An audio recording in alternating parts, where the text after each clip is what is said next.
Oh, j'avais entendu et j'ai vu. Félicitations à Congo Promo TV. Igela coiffe ikote Papa na Kerouan, éternel Kenaya Kanda, Taba, Ikote Sensi Nganda Taba Fenenene Nganda Taba Chez Hugues la coiffe ikote Papa na Kerouan, éternel Kenaya Au 174 avenue Aristide Briand, 93 320, le pavillon sous bois. À la petite porte à gauche, association Hugues Ikoté.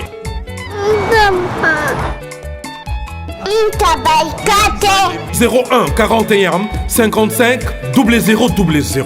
Ntaba Ikoté. Descartes Construction et yeah! Fini l'inquiétude pour la réalisation de vos constructions de rêves en RDC au prix imbattable. Grâce à votre entreprise installée en RDC uniquement pour vous, spécialisée en construction, réfection, bâtiments, immeubles, vente de terrains, travaux publics avec les ingénieurs architectes qualifiés au prix incroyable. L'escart Construction est aussi spécialisée en luminosité des bâtiments et éclairage public. Installation des systèmes d'alerte, intrusion pour des maisons et véhicules et tout d'autres services. Nous acceptons aussi les paiements par tranche au prix incroyable. Pas d'hésitation avec Descartes Construction. Vous ne serez jamais déçus. Pour tout contact, notre email est descartesconstruction@gmail.com. Notre numéro de contact plus 447 93 92 82 813 et appelez-nous pour Kinshasa plus 243 89 91 56 86 2. Descartes Construction à Tozana Mbongo Moké, opération Tongana RDC. L'agence d'export et d'import Michel Atlantic Shipping et yé bana ya Canada, bana ya USA, bomitungisa lisusu te. Pour tous vos achats et ventes voitures, pièces de rechange et les accessoires possibles. Na koti na ba koli na bino na Kinshasa, bomitungisa penza te. Please, bakoya koza koli tina ndako. Pour tout contact, benga Michel Lukadi. Plus 1 508 371 60 43 USA na Canada. Pour la Kinshasa, benga na plus 243 89 551 30 38. Michelo Atlantic Shipping. Yaboye, Bazuapi. Raph Ngindou, félicitations pour la promotion, c'est la rapport d'artiste. Que Dieu te bénisse. À qu'on n'ait pas demandé, il n'y a rien en face. Suivez Congo Promo TV avec le PDG Raph Ngindou. Nanenga mabete Congo Promo Raph Ngindou. Boga, en tout cas, félicitations, merci Sito et Oumela. Raph Ngindou, le présentateur la force créative Congo Promo. Boroto, ça la force militaire na Congo Promo. Et faites comme moi, allez voir Congo Promo, tv5.com. Donc au nom de Jésus-Christ, nous bénissons le Congo Promo. Avec Raph Ngindou, Congo Promo ne tombera jamais. Bigolo Congo Promo nde. Ouais, Balobi Raph Ngindou. Congo Promo toujours, grande puissance. Come Congo Promo qui torcos net in a film. Congo Promo babundana nango. Raph Ngindou. Congo Promo. Merci pour votre fidélité, chers fans de l'émission News de Kin avec moi Betty Massengou sur Congo Promo Télévision. Bonjour, bonsoir, ça dépend de l'heure à laquelle vous nous suivez. Eh ben, moi Betty Massengou, je suis là pour vous servir avec beaucoup de joie et beaucoup de plaisir. Merci pour l'attention particulière, merci pour vos soutiens, pour vos prières et salutations déjà à l'équipe technique qui m'accompagne pour la réussite et la bonne marche de cette émission. Là, je vois déjà Papa Dav Moubama, le papa de Joyce Davlin, les boss de la chaîne Canal Future One et Canal Future News. Salutations à vous. Salutations à Serge Mpiana, notre cordon. Je pense aussi à notre DT, Christian Boui. Et big salutations à mon boss, l'ingénieur Rafungindu, notre papa depuis les États-Unis. Salutations à celui qu'on appelle Jean Bilongo, papa de Jean Simine. Et bien, bisous à ma fille Joyce Devlin et à ma maman chérie, maman Katibaki. Ça voilà. Aujourd'hui, je reçois pour vous le pasteur, pasteur Placide Moulaba. Il n'est pas à présenter, vous le savez déjà, parce qu'à chaque fois, on a une émission de Yambakaye, pasteur, il y a église Les Colombiers, où il y a la commune, il y a Kinshasa, où il y a Kinshasa, la commune, il y a Lemba, na avenue Maïko, numéro 14. Pasteur, vous très bien à l'écarapé, na ba émission, na ya ça la émission Fololo, na émission na news de Kin, to partager un peu expérience naie, donc à partager la kabiso na bino ba obolanda kabiso expérience naie oyaza na yango na makambo etali bolingo parce que ebele lelo bazo réussir na vite eza raté que ba na mbongo te non musu pa koza na mbongo na matière ya bolingo a ressusciter na ente donc a échoué kana e kaka ye côté ya ko échouer donc a cause moi si a pembe esimbitake ya mwindo esimbitake ya mukuse esimbitake ya mulai donc ya changer kana e ka basi mais ce que vous comprenez rata changer basi pourquoi demain pe moi si a cause mobile ya munene esimbite ya mukie ya mukuse ya mulai donc ya changer kana e kaka siko na matière ya bolingo azaka ko échouer muto a reçu saka na matière ya bolingo azaka stable au moins que muto ana azo réussir na bolingo donc c'est un peu dans ce sens là alors l'homme de Dieu là comme un peu ko sunga biso ko orienter surtout bino bande ko bolanda biso na ba difficulté beaucoup tant na ba couple na bino na ba bolingo na bino voilà aujourd'hui nous allons parler d'un nouveau sujet likambo etali bolingo ya kala to monyango lelo omona mobali mususu ana mwasi na eba lingana kala bakabwana déjà 20 ans mais omona bae ko zonga na lisusu eloko ni esala bazongana et puis makambo etali rapport sexuel na kati ya bolingo ezalaka important tote est-ce que mwasi azana droit ko boyela pe papa de tozara na kati ba foyer boy mama pe amo pe ka bizete ba mama bobi ndezala boyele pe papa est-ce que ezara permis to ezara permis vous allons savoir dans cette émission. Je sais très bien que ce sujet lelo déjà et c'est Pélis Binobo serré déjà ma ceinture parce que bientôt nous allons décoller. Voilà. Je suis déjà avec Pasteur Placide. Bonjour. Bonjour Maman Betty Nzamba Pambolayo. Merci pour l'invitation. Bonjour na Bandeko Balandi. Et bipa inyoso bazwami. Bolingo pe kimia na Yesueza na bango. Merci beaucoup et amen, l'homme de Dieu, Pasteur Placide. Je sais très bien, Bandeko Balinga, comme na ba intervention au salara na ba sujet na biso to pesa na émission, ndenge batu ba benga batu ba commentaka. Je pense bien lelo sujet déjà na annoncé yango un monde na bandeko bazolanda biso par rapport à sujet na biso ya lelo olobinini. Bon, bandeko bazolanda biso baza pété ba welela pe ko kate émission te mais balanda émission tina suka parce que tolobela bolingo ya kala. Bolingo ya kala mingi to mona l'amour moko eza lié na ba souvenir hein. Eloni ne salaka que bakabwanaka quelques années plus tard ba ekokutana bazongani ensemble ba msupe babalani musupe babalani te mais babandisco ki makango. Or na tango kala bazara ba fiancé. Bamsusu pe oya bala mais bakoma mwa babolingo moko chobo mwa babolingo moko ya moyibi nini esalaka babolingo ya kala etante biso mwa makasi nini esala ke bolingo ya kala ekweisa mwa makasi nde makambo tosola do eza makamba bien. En tout cas, pasteur déjà côté si on a bien en gros qui déjà lenga sujet n'a évité pasteur Placide au lobby très bien tout le monde en gros hein parce que toloba makamu pambate ezara tout autour na biso makamu ndenge les kaka na ba voisin voisine na ba relation to zala na ngope au monde msuli kamore kolela kinde kono moko boyo et puis sope maele et puis sope sujet au lobana émission tout le monde a lelo mutu balingani na mobali ndo lobaki tout à l'heure bazaki ba fiancé mais ba kabwani et ça li ba 20 ans déjà plus tard ba yesu ko zongana ba comme sou ba makango mona sou moi si koto pasaki ne de marié mobali pe koto azaki marié mais ba zongani lisusu je sais pas ezaka ba circonstance ne kabola ba tout nini sala rapenza que bo kabwa de na mobali aki sali foyer na et pe sou pas bali ya boti pe bana yo pe oke koto bali o boti bona mais une fois beaucoup tani lisusu bolingo wana ezongi. Maman Betty, merci pour na motuna na kitoko.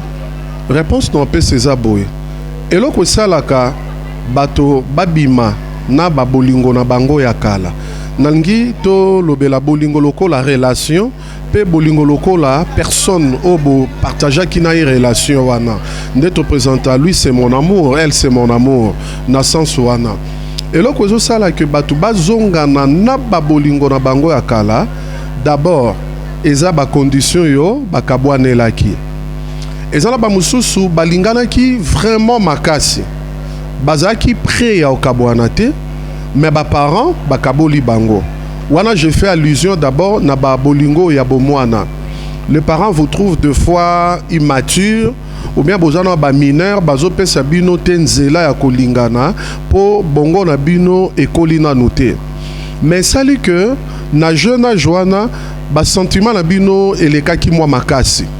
Qu'est-ce que la plupart des parents font?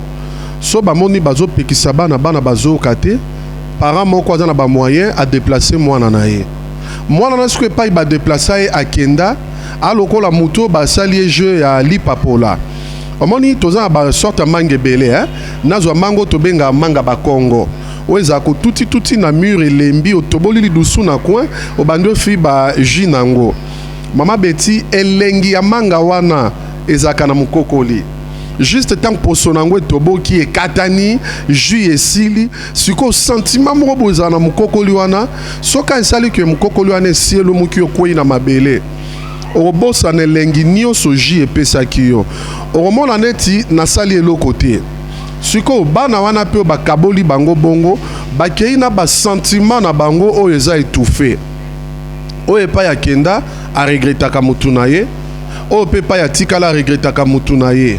Alors ceux qui baye kokutana des années plus tard lokola bolingo na mitema na bango esila kite ba contraignia ki bango na séparation et koki kosalama ke bazongana bakoki kozongana pona mariage tout comme bakoki kozongana pona concubinage au cas où moko abala to bango mbale babala to moko akoma fiancé to bango mibale bakoma ba fiancé siko bakomi kosa bolingo ya kimoyibi basusu pe bango moko bakabwani te to musu pe basi bakolaki mais ba circonstance lokola ya voyage ba circonstance lokola ya déménagement et kaboli bango tant pe bakabwani oya ke soki wapi a perda ba coordonnées ya moninga mingi neti babolingo seri wana pe ba téléphone ezalaka te soit pe baninga wana téléphone ezali na ome batekaka lopangu ba contact ezalaka lisusu te bobunga na bolukani bomonanaka te en attendant mutu na mutu azwi engagement na ye mosusu mais kosala que des années plus tard pour kozaka 20 ans te et kozala 3 ans 2 ans 1 année 15 ans voire même plus de 20 ans tant baye kokutana bolingo wana elamuki lisusu basusu pe koki kozala ba conflit moko boyeyaki bolingo ezalaki na motema mais bokokaki ko gérer ba conflit wana te soit bozangaki ba bons encadreurs o bakokaki kosalisa bino bo se surpasser conflit wana kozala musu ba incompréhension et kokaki kozala immaturité ya moko na bino to bino mibale et kokai pe kozala infidélité ya moko na bino malgré l'infidélité bolingweza mais bokoki ko bosaleli mwa ba caprice caprice ki mwasi caprice ki mobali boboyi ko bongisa moko na moko akenda ba souvenir etikali siko ba souvenir et ko zongela moto même souvenir à 40 ans 50 ans passés na moi tierce ya temps na moi seconde esprit ya moto cerveau ya moto koki ko ramener na mémoire na yo ba souvenir wana ti siko souvenir wana memio na comparaison na l'actuel amour au tiango na balance au moni que tu ne te retrouves pas et ko sape que bato ba ya ozongana wana na lobe na lobeli nanu ba cause musu ezali que bokabwana na bino na ndenga bien po ba point de vue na bino ekutana kite vous vous êtes décidé que moko na moko akende mais pas mutu na mutu akei na bolingo na ye asika a se retrouver te Tango siko mutu a se retrouver te na bolingo na ya sika, abandi ko regretter et pas ya utaka, abandi regretter bolingo akala. Mais bomona na kate. Jou bomona na bolingo na yo akala, mba moko bongo les parrains, to marraine na yo, soit ozui conseiller conjugal na yo to conseiller conjugal, obandi ko lakisa comment tu échoues na bolingo na yo ya sika.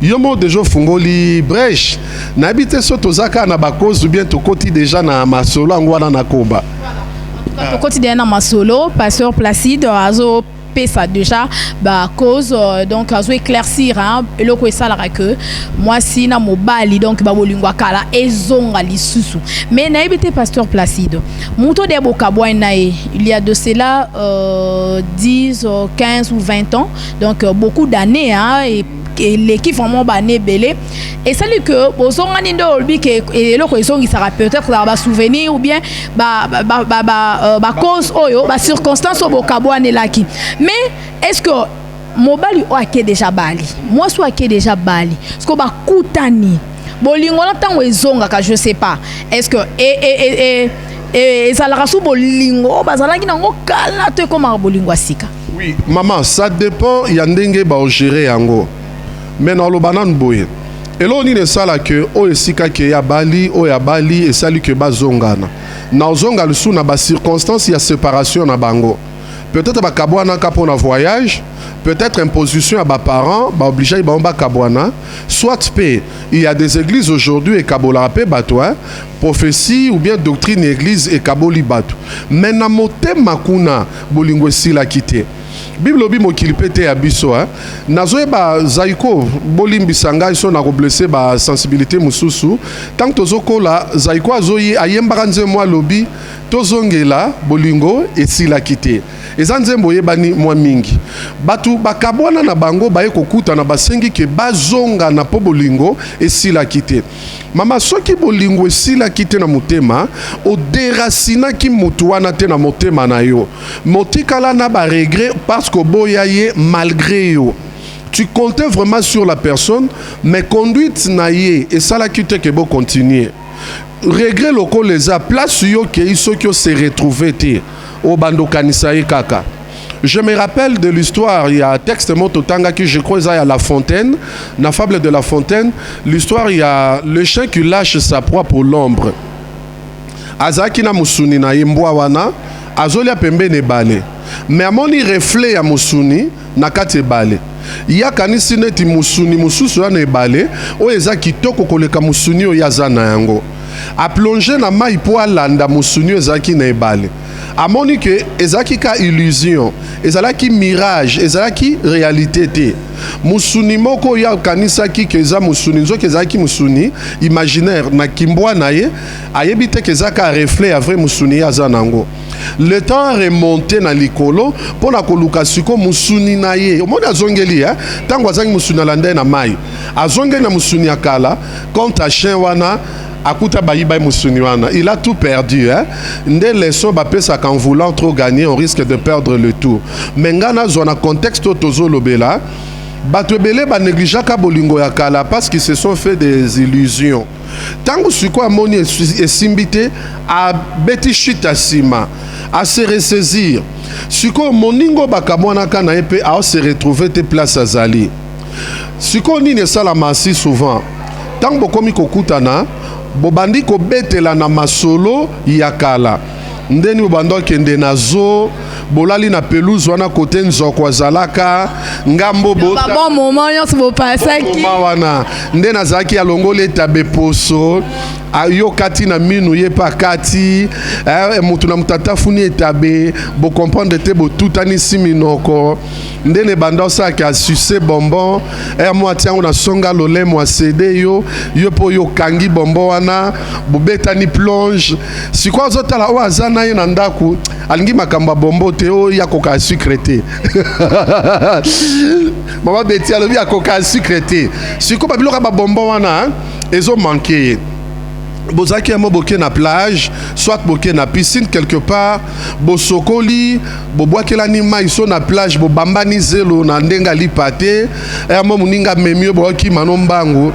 siko atali ki yo baza na sikoyo bokoto munene leki bela ko tombola yete otala ki no ko tombola yete ou bien peta musu mukie leki bele so azo simba boazo sentir yete mba moko abenda film makala omoni obaloba ke mutu azolia dendon esprit ya soso mais elongola posa soso te omoni ozolia dendon na place ya soso po dendon de monani ozokoma kaka te siko tambo bandi kobeta ba souvenir wana moi kocentracuse bandi oyebi ke ngala zaka na posa no makasi kasi kindumba no mte kabola biso yo polo bite ezaki bo mwana mesiko na koli omoni il fait le mea culpa à présenter tout bela nae mesiko na koli bongo esani ate mobali nanga zaka matata yo wana mwasi azoloba mobali nanga zaka matata une façon à loba yangana ane matata te mobali nde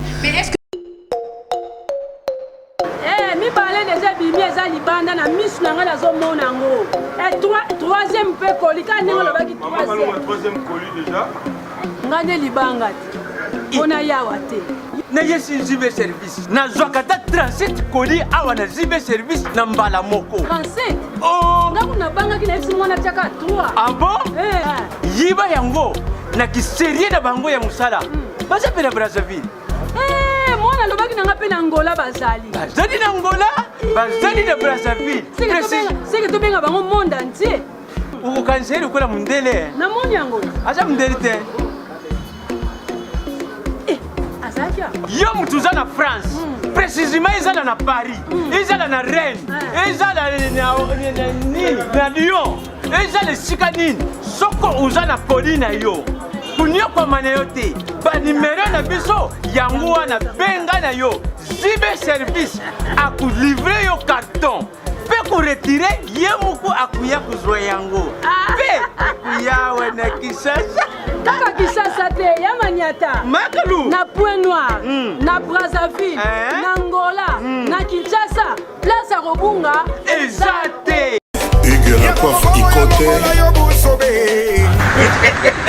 Et enfin, je suis arrivé. Salon Hugues Lacoiffe Ikote. Non seulement c'est un salon de coiffure, mais aussi une machine de transformation des hommes et femmes. Regardez-moi comment je suis. Vilain. Mais attendez, 2 minutes. Bogard. Vous allez voir.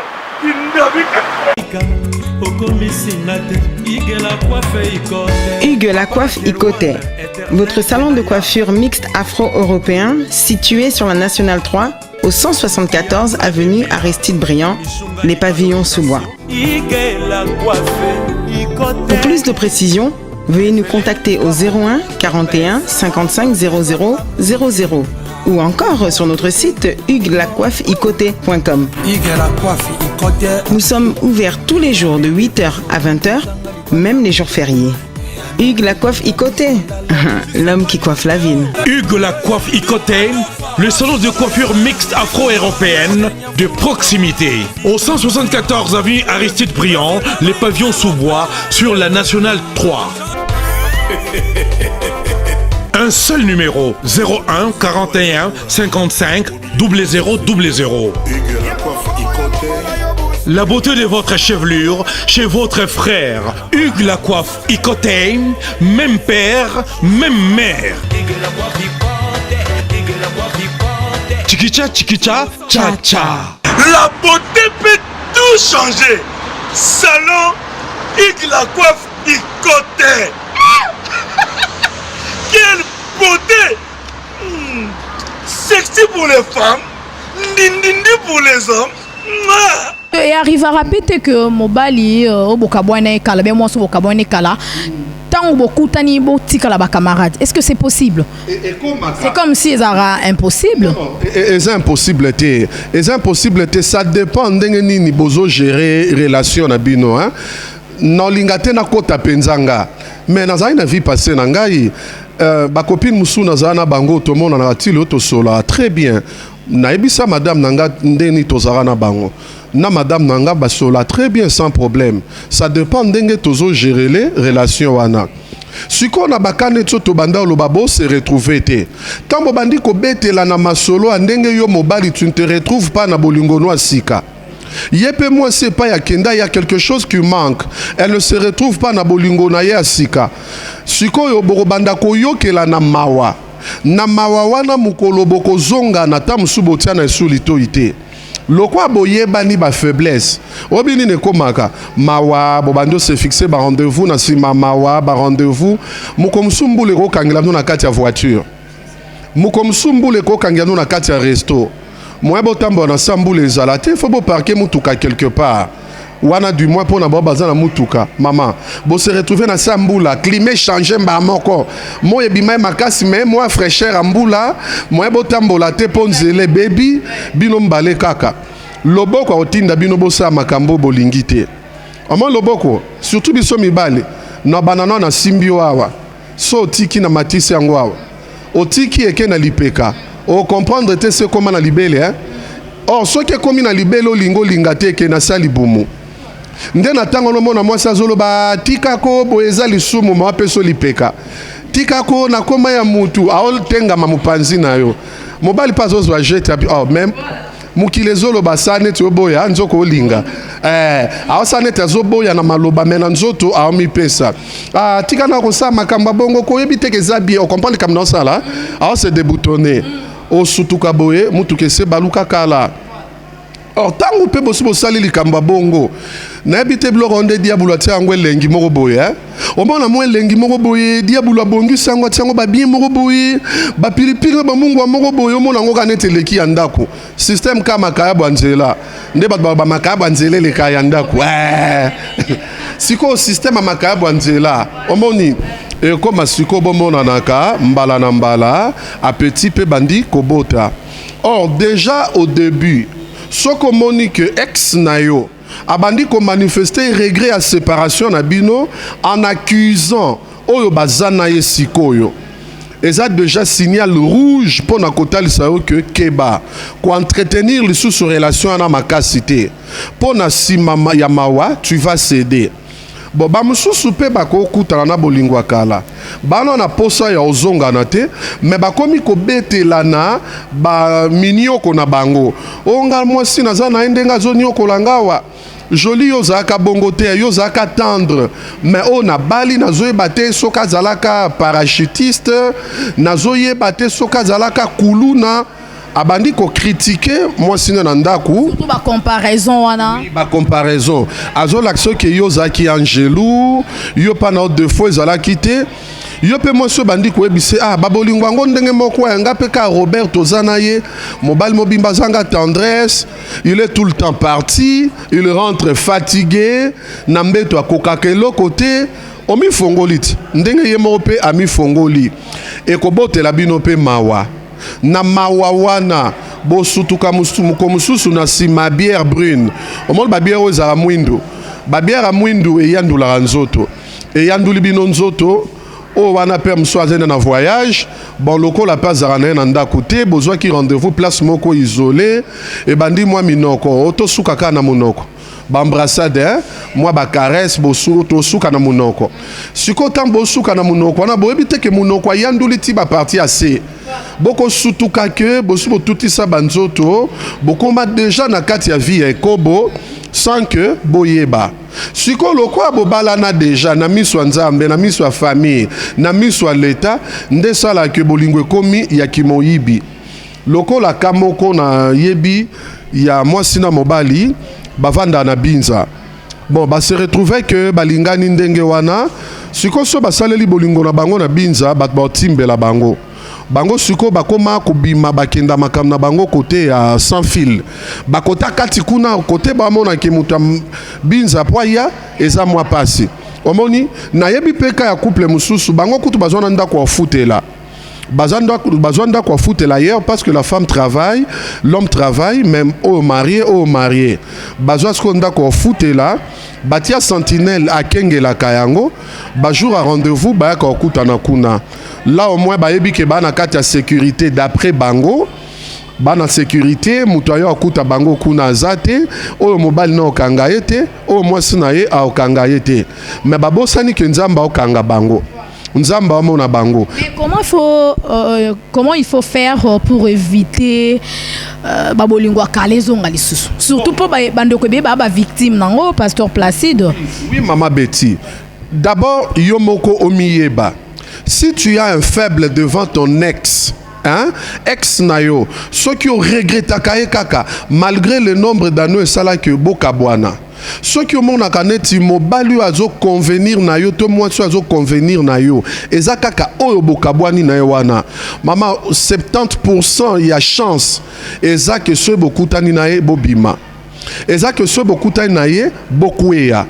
Alors yo moko banda ko éviter relation wana nako illustrer hein relation bongo ezaneti ba relation moi c'est mobile bazara ba ami mais batu ba yebisa bino ke couple la bino ezara bien hein boza no ba camarade likambo ezate mais batu ba yebisa bino mingi oh couple la bino kitoko bo ponana na bandel bo bando c'est justifié te c'est ma petite amie non c'est mon petit ami et anandenga mabete c'est juste une amitié sikoyo excès ya bato koloba na bino ke couple na bino kitoko bino mbale na so bo bala na ki nga ezala bien et comme akala moment moko sans que bolinga yango oyo mwasi abando comparer siko muto balo baraza bien na mbali na ye mobali pa bando comparer balo baraza bien na mwasi na ye yami bale et que ça là que toujours na ka illustration hein tango bozo bima tellement que bat balo bana bino ke couple za bien et comme na moment moko bo bando sela na bazuwa bozonga bolinganité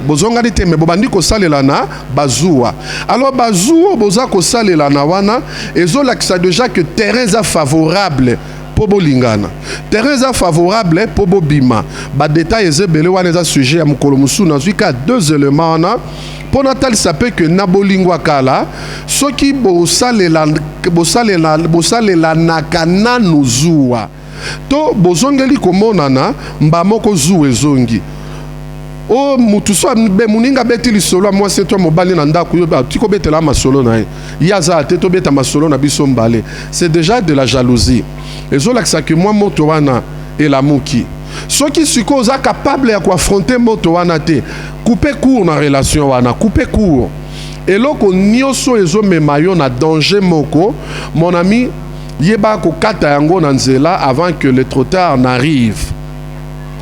Et okoyeba yango ni no peso quelques bilembo ekoyede yo hein pour yeba koza faible devant ex na yo tangu kaka bozongeli kokuta na to mbala moko bokutani okom déjà olota ye et comme so vandi boye o kansaka ye na ba réseaux sociaux et comment ça là que beaucoup tanaka à chaque fois en ligne bozo solo là oui eza moko na ba moyen tango komi kolota ye wana okomi ko sentir vide moboye na kati na yo oka ya ko combler siko soki neti baka ba réseaux sociaux bo solane na ba réseaux sociaux okoma na envie tout le temps à combler kayo. Tu es tenté ya kokota na boîte na yo tala soka tikela ki message te ondio yeba nini à se connecter ki bon moi ma solo wana e bandana koza ma solo zangatina mais ma solo mozo sala yo moi bien moko soki sikoyo akomeli yo te toi solution te bandi ko sale ba reproche o bandi ko silikela ye na mona ki en ligne on a heure boye motikelinga message te tu parles avec qui nana ngwana lekinga tindelanga photo na na taso lekinga na nini déjà mabe koti a koloba te ke non basala kaka zuwa basala kaka papa basala nanu te basala kaka te déjà bongo ezolakisa ke mabe ekoti kata na yoka na mukuse. Plus pire encore, ce comme na niveau yo tindela na ba photo. Ne bandelezala ah okenda fait tindela na photo na lata indeni. Ti comme susu comme tindela na photo la ti jip na ta susu ba molé na ondenge zalaka. Et que na ba molé. Je me soucie parce que ko tindela nga photo te ya poitrine na yo. Salaka net okangili puta na tolo ke ki douche to ki koso, siko kangenga ba kota likolo na tala raso poitrine no ezandenge na tikaka yango. Oh, papa comme inspecteur holandais la poitrine na bato. Déjà dans ma boue comme c'est tout à fait normal que poitrine ait connaître ma modification. Mais yo suis comme inspecteur, au tindara na vérifier. Yé pe na faiblesse wana atindi. À la comel yo banda na rotinda. Il mobile pas tout na tinda côté nini. O tindela nga poil no tolo natala. Mama ko kende nio so bosi lumuki. Orolongwa poala tolo oloba. Est-ce que ça kan binga ndongo zaka kala? Lata siko Adidas, kotie lo na sete, kanga siko photo tindelanga. Ye pa bisu OK, lata moi mayo, ndo banda lata kala, lata moi kasinga mukie. Est-ce que ça kana ba string wana propre? Kanga string siko na sima na liposo tindelanga. Bo déborder. Obosani koza déjà na engagement na mutu mususu. Obosani ki osokomi mama ya bana ye pe papa ya bana, bo déborder. Et là, quand on a des osala que batubele bakweya na vie la défunte Marie Misamu ayembe la rabiso lobi kanga frein. Oui, to ye barape ko kanga frein. Boluli to sentiment ya kolula eza la moto ya kala to moto ya sika eza naturel. Eza lokola ndeko azoleka na mutu na yo. Sage moko alobaki boye eza pasi opekisa ndeke apumbwe likola mutu na yo. Eza pasi mais eza impossible te opekisa ndeke atongaza la likola mutu na yo. Sentiment ne koki kolamuka eza naturel. Eza pasi po boya ke sentiment bongo lekelo ata na makanisi ekoya mais refute yango nanzela la prière, nanzela discipline personnelle, nanzela respect ya mariage na yo, nanzela respect ya fiançailles na yo, nanzela bolingo po na molema na yo ekota lola lobi. Boya que sentiment wane vande la yo, osana yango préoccupation na yo, okoma ko rêver kaka mutu wana emema na buzoba. Voilà, mais Pasteur Placide, est-ce que la femme peut refuser à son mari, donc disons, la femme peut refuser le sexe à son mari? Peut-être nanda quoi, surtout bateau déjà basa d'ailleurs marié et arrivera à suspect papa et moi et maman et mon désalara rien de lui kanga frein et pas kanga et frein.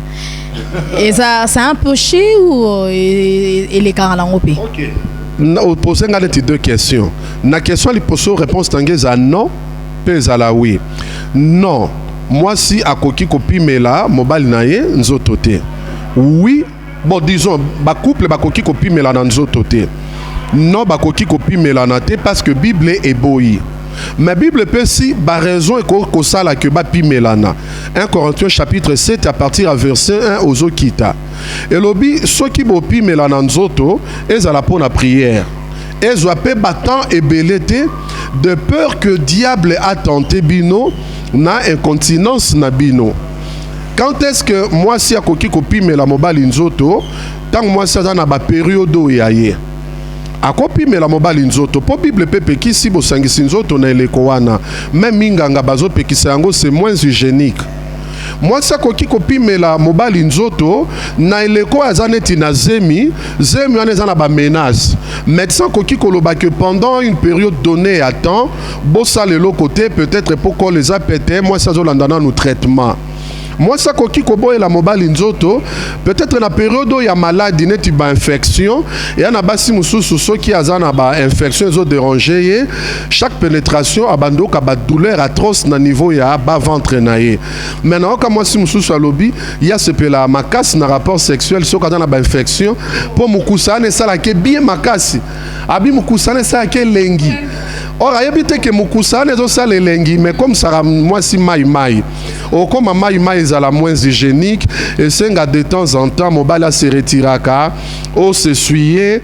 Quand tu t'essuies là au pangu sina ba sécrétion tu deviens sec nakati si kotango comme sec bongo s'oppose à velu mobile na kozonga na ko provoquer ba lésion omoni ba pota wane osala yo pe bien te osala sou pasi koleka bon ezandenga mutu na mutu na considère on a ba balinga bongo. Alors, nabaka on a tangi indisponibilité, to bengango penza refité, mais bo solo lande na mobali. Peut ça y raison valable, ou esali que na moment wana au privé. Toke pe na ngambu ya nan placé eloko moko. Mama Betty ba papa belé ba se plaindre balobi, papa Placide yo lobi que moi si appelle sa raison valable. Mais ba siming ba pe sa raison valable té. Yo rande ba mama ba boyelaka. Osengi alobi a tikanga nanuko tola langa mona la musona 5 heures. Tola la ka mukie soyo la mukatenga na la musayo. Ale bolali. Azo la muso heure ni tunanga heure nini 8 heures. La muka ya musale koki tant que zo ba meto sali tende na bandi kasi faute na yo nga ndo zelande olala ki mingi na okaki ozo ronfler okende musala mwana dérangeuse a été mais lelo penza nga mona obanda yo na bito ndre ba mama batangi école moko bango nyonso baboyela ndenge wana na ola musayo na 5 heures. Finalement, maman en passant, Bozana yom soute 23h, 4h, 2h, tebino soka 5h. So 5h, tu n'as l'homme à 3h. Bon. Si papa père koki koboye là, maman zoto. Mais dans le cadre net, il y a indisponibilité suite il y a santé ils ont dérangé santé tam sous comme Congo passi moment mobile peut soizo comme Congo passi ko sangisa nzoto na mwasi a kokate douleur wane kozala atroce ce ka lobby a se forcer sexe ne bandobi monde pendant na katino lembi abimi mais papa belé ba pesa ba raison car je suis fatigué, j'ai beaucoup travaillé donc lembi surtout papa na biso ya ba poto on de basa caillou trop de cailloux journée mobimba ya pesa ne ka caillou alukara mbongo. Oui, ça arrive. Ça y a on a bien la condition il y a indisponibilité et ça justifiable le corps la mutu a travaillé à fatigué na bolingo to se comprendre ka maman rapport sexuel les apona na biso rapport sexuel les ali pungu te na kange na maele makasi po okima tonde ka okima non c'est permanent to ko sala lelo te po na fatigue to sali lobby.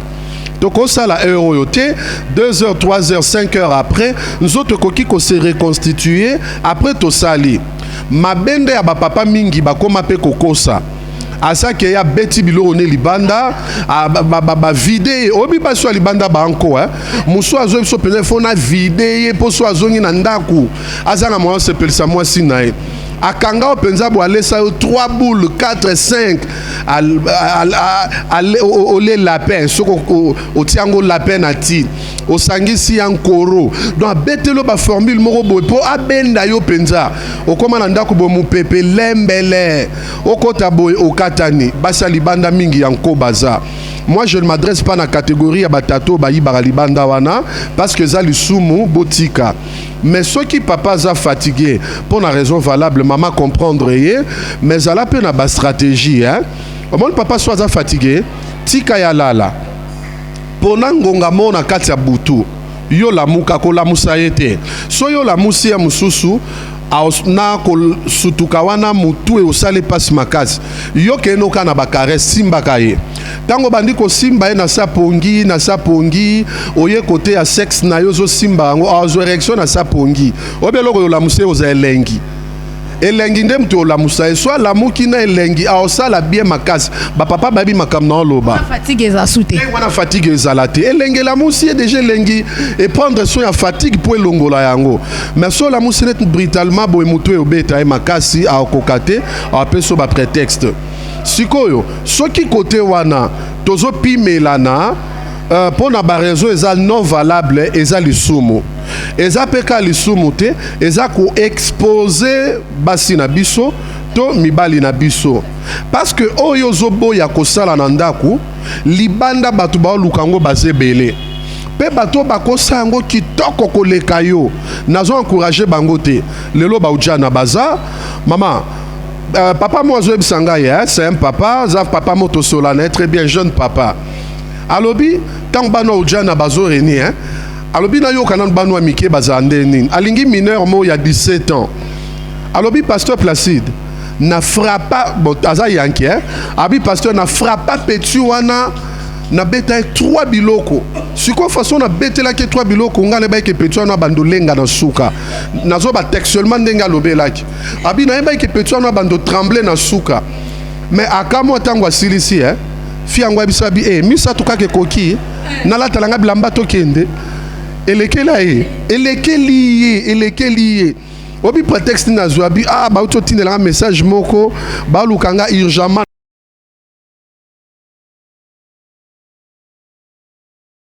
na musala na biso kimai na bi papa mwana mwasi na ko bomanga na minimizaki na mona ki kaza mwana mukie nzoka mwana wana moderate ouais moderate Nandenga bien, frère Langa Modero Nzamba Pambola yo.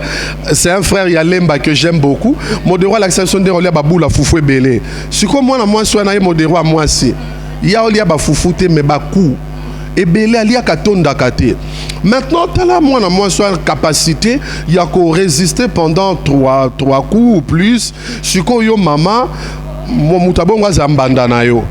Tu vois, oyo zobo ya yekuto o sengango ba pese Belé. Mobali akolanda ye ndeta ngwana bandoluka basali ya nzambe bakangi mobali na ngana kisi o ezali kambo kisi te ezali kambo travail.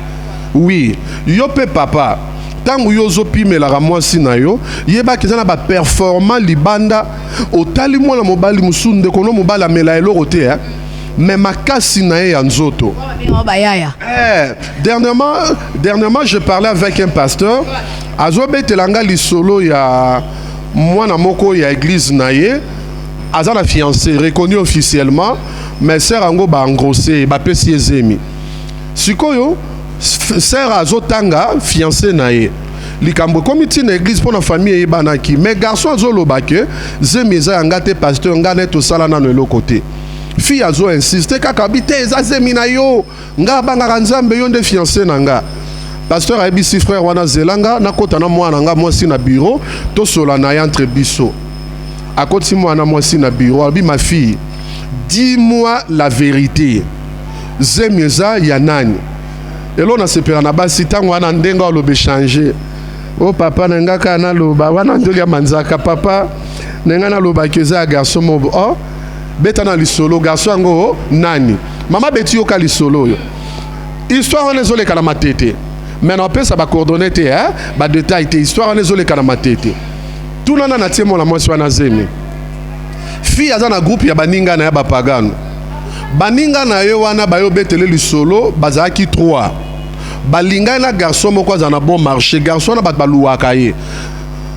Balinga na garçon moko, garçon na bayoka lisolo ne kabimata na 3 filles à l'embarate. Azara asali ya mo atelemi akameli mai. Nzoka biloro na ye. Fille sikoyo baninga le babeteli so ke to bimana garçon na biso 3 to katana me ya zo lembate nde ya lobi mbo pesa ngana numéro garçon nga fo na meka nde ba pesa numéro garçon abengi garçon akepe ko luka garçon na place azalaka o ngana za na besoin na yo tocha émission ça sans tabou hein merci OK donc na lo ba librement hein? Merci beaucoup ba kei pena garçon na lobi papa tamba bandi ko tiana garçon na ba komati na 5 coups garçon performant zo lembate nzoka mwana mwasi azalaki pene leko ya mabe zeme kokote la wana sikolo kwa za mobali mo bakutai na ye circonstanciellement pour na expérience moko alingaki a découvrir aye ko mamikela frère angana Dieu merci pasteur abomaki moto alakisika frère que tika mwana mwasi kolozemi azali siko yo papa ozo pimela mwasi na ona ndako zwa siko kake kuta na genre mobali ya bongo mobali obana basi ba yo loué ba mama mabala ba yela ke mbongo ya ko sepelisanga mbongo no ngoyo omonte ke kotenga misa mwasi na yo likambo ko sangisa nzoto basaka nango jeté soko zyo kazo ya osala yango sala ngo na mutema moko. Il est écrit ceci dans la parole de Dieu: le soleil quand il sort pour se lancer dans sa course, il le fait avec la joie d'un héros, la joie d'un époux qui sort de sa chambre. La Bible compare l'homme na tongo mobalo azo bima na chambre o ya uti ko lala na mwasi na ye bazo comparer na héros a uti ko bunda bitumba longi. Donc tango zo bima na chambre na yo e bongi mwasi no na sima kuna loba longonia aloba nazwa mobali. Par contre ceux qui obimara mwasi abeti maboko abi nkolo na ngai zololo yo tindelaka ngai yo moni te ko bomi vinanga. Non pas zololo pour tangate, mais pour côté kuno sanza pamba pamba. En tout cas, merci beaucoup, Pasteur Placide. Dans le barrage, time is money. Le temps nous fait vraiment défaut. Nous sommes obligés de boucler cette émission. Mais bilingue, au bon bien encore une émission prochaine pour Pasteur Placide Moulaba Azawana, Pasteur ya Église les Colombiens. Donc il y a Zarawana Karapona ko pesa biso bilingue na émission ko conseiller ba couple et puis ko conseiller ba fiançailles. Donc oyo za fiancé, yeba ndenge nini ya ko préparer mariage na yo ezala bien. Et puis lelo pasteur Placide poto boucler sujet na biso na ebité ebele na tango akalesa ki penza soki ayoki likambo libala oyo kangwe lengi moko impossible. Mais lelo mingi ba komi ko bala kaka po peut-être a changer ka identité. Ba yebi kazaki célibataire, siko alongo ne célibataire forcé o elobara dinador et moi la mon swahili donc yé père auto formera papa davumbo ma pesa donc pifo wana na be émission na ya sans tabou na kana futu one quand ndenge alobara que avant les célibataires célibataire moro forcé alors kaka batu ba bala ye pa bitinga pe fona mekano gwa libala ngo ezala ndenge donc abali na ye kaka po batu bazo bala donc elengi penza o ya libala donc moto yo keke non ba o pe ba vivre elengi libala lelo il faut qu'on se le dise et belé na ba couple ezate ba ekomaka ba mabala moko ya sembla je sais pas. Tout ça, c'est pourquoi. Attends que l'homme de Dieu, et puis attends que aux appels à expérience, il y a Makambo et Tali Bolingo. Maman Betty, n'a évité n'a répondre, mais n'a profité n'a pas sa numéro nanga. Ok. Maintenant, si on a besoin, il y a conseil à Pasteur Placide. Et ça pour un couple na yo. Marié, to fiancé, to motonio, soit en difficulté à kolinga parce que ça ignorant, a besoin ya maté ya ou ekoki ko salisaye. Rencontre na contact nanzela Mama Betty, soit na numéro nanga imoko na plus 243 86 40 857 plus 243 86 40 857 topé au komelingai na Moulaba Placide eza compte nanga Facebook Moulaba Placide na répondre yo to solo la kuna pepele bon pour na ko répondre suko na likambo bato ba obala tika babala mingi bongo baza ba désespéré moto yo a perdu espoir ya vie a perdu espoir ya vie mingi na vie sentimentale tellement zoka trop a perdu goût ya libala mais pour na ko sauver ka image na ye ba mona ye quand même a balaka to pour na ko mi pesa moi valeur mobo na misu na bato a ko s'engager na mariage mais a penza pour sa motema na yete basusu bazo s'engager na mariage pour na libota na bango bat babala raté to babala ba divorça famille ekomi kotia ye pression yo bala ta pour soigner to sauver image ya famille na biso mususu pe moni ye moko posa libala ezate mais tellement que famille et l'équipe passent alobi na bala pona zwanzela ya kosalisaka bande konanga ba bala wana ezo umela te omona après une année 2 ans ba divorcé et umela te parce que mobile les ana no mabe et tongami likolo loko moko ya bien te mususu pe tellement ba nioko la ka place avandaka alingi a se débarrasser na famille wana alingi akende kobala mobali mususu pa lobi na bala pona okime kobo o babala pona okime kobo te so kanga mala mulimo kobo luka délivrance yezo kangola yo mariage eza délivrance ye kobo te so ki ezara bongo mbe ba marié ba bimate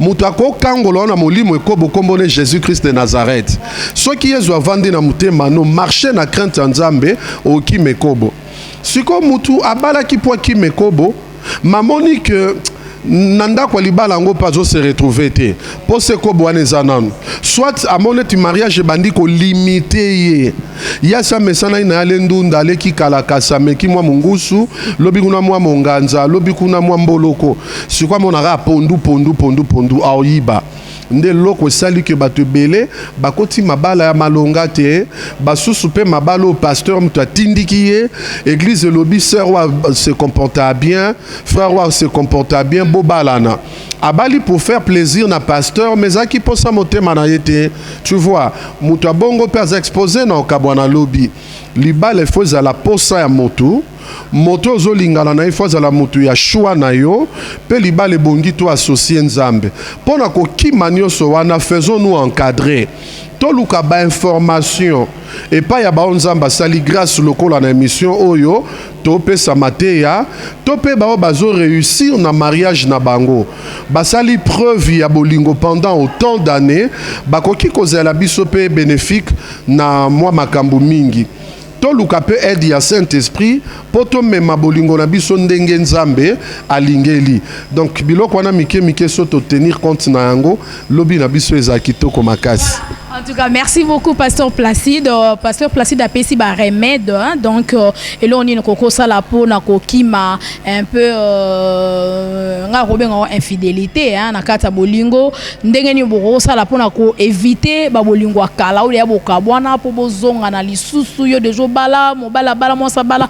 Pasteur Placide a levé. Et puis, li kambo etali rapport sexuel na kata couple, na kata foyer. Et ça très important. Mon sein nzamba américain un peu copé, ça paye sous Matéa wana et puis na suka eloko nga na sepeli makasi ya lobi nini photo zana na bato yo o baza déjà na ba expérience o ba kokoza la lokwa ba modèle ande mosana nzamba lobi numéro na eza affiché yo zana besoin zana problème makasi na makambo etali bolingo do bolingo na yo esimbaka nango te o mekaka na ba moyen nyonso na ba façon nyonso esimbaka te. Alors émission o eza wana pona kopesa yo un peu ba matéa et surtout mosana nzamba aza mieux placé aza mamona expérience ya makasi na makambo etali bolingo parce qu'on a bien les lotés kala vraiment na ba émission na biso to sala na kin awa na chaîne automanda ko sala Canal Futur depuis kala depuis na bani TV vraiment en 2007 si lelo mosala nzambe ya banda kutu ba makambu o ya makambu ya bolingo kala a réconcilier ba foyer ebele. Et puis ba couple ebele lelo baza vraiment na ba témoignage ya malamu ya Moussa Nzambe le pasteur Placide Moulaba. Voilà, je reprends encore son numéro de téléphone plus 243 89 86 40 857 plus 243 89 86 40 857 ou soit au bengi na 00243 81 60 31 11 6 à la fin.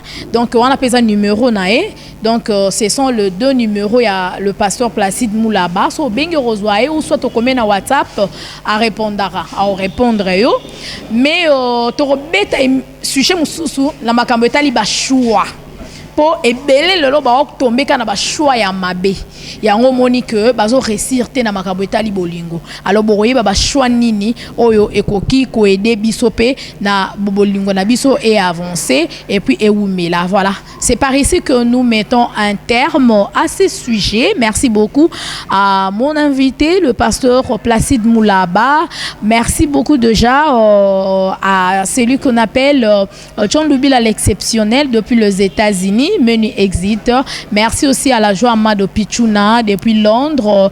Donc madame la joie de Pichuna na papa na bana kuna kitoko na Paris na Londres quand de sola qui betima c'est moi c'est là et osala bien makasi et merci beaucoup déjà à champion Kayembe no bana na Kenya Blaise Kava na Kenya ba fan tout balingara betima sengu en tout cas moi aussi je vous aime beaucoup et merci na papa Dave Moubama les papas de Joyce Davlin Jean Bilongo, Serge Piana, notre cordon, Christian Bouilly, notre DT, et merci infiniment à notre boss, l'ingénieur Afungindou, depuis les États-Unis. D'ici là, portez-vous bien. On se retrouve pour un prochain numéro de cette émission. À la prochaine. Merci et ciao.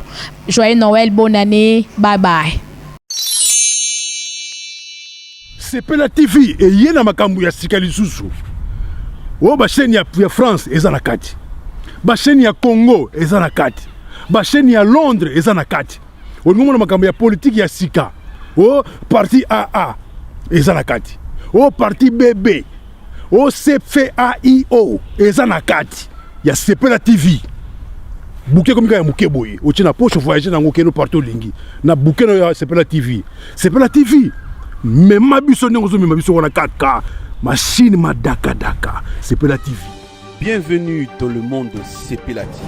Sepela TV est le décodeur qui vous permet de suivre les chaînes du Congo en direct de la diaspora.